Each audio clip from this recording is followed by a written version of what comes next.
Ward 5. It really looks good to look out here and see you all out here tonight and to look at these fine candidates. Let's give the candidates another round of applause.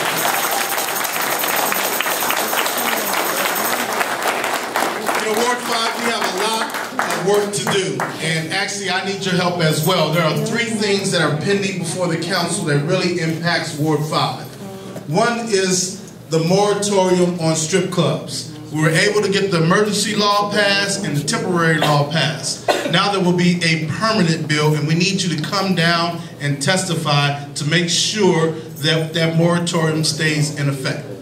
The second piece of legislation that we were able to get passed unanimously was to put a cap on the number of medical marijuana cultivation centers that can come to Ward 5, and as well as dispensaries. You know, we were looking at having 10 of them located in Ward 5, 10 cultivation centers plus 5 dispensaries. So we were able to put a cap on that temporarily and on emergency legislation, but we need you to come out and testify.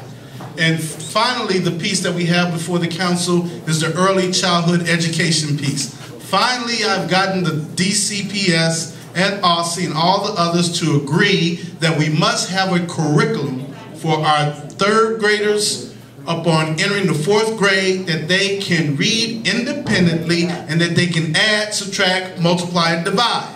Because if a child cannot do that, when the curriculum changes in the 4th grade, and if that child cannot read independently and read for comprehension, that child will have problems.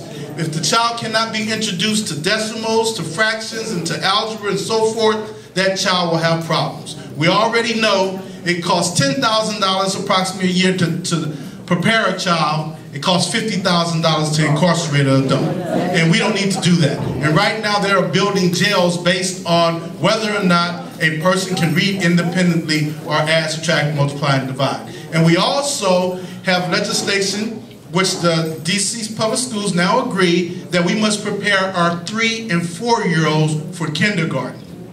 Make sure they're prepared so they can have a shot at having a good quality of life.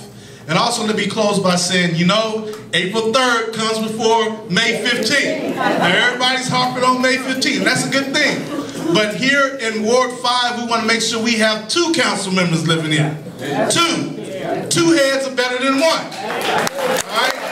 2 heads are better than 1. So while they all duke it out, and they're all asking me to endorse them, I can't endorse anyone, because if the one person that wins will not have more votes than the others collectively. But it's all about Ward 5 and making sure that we move forward. And we end by saying it's the 4 E's: ethics, education, employment, and economic development. That's going to lead the way for us here in Ward 5. Thank you. God bless you all. Vincent Orange, #1 on the ballot on April 3rd.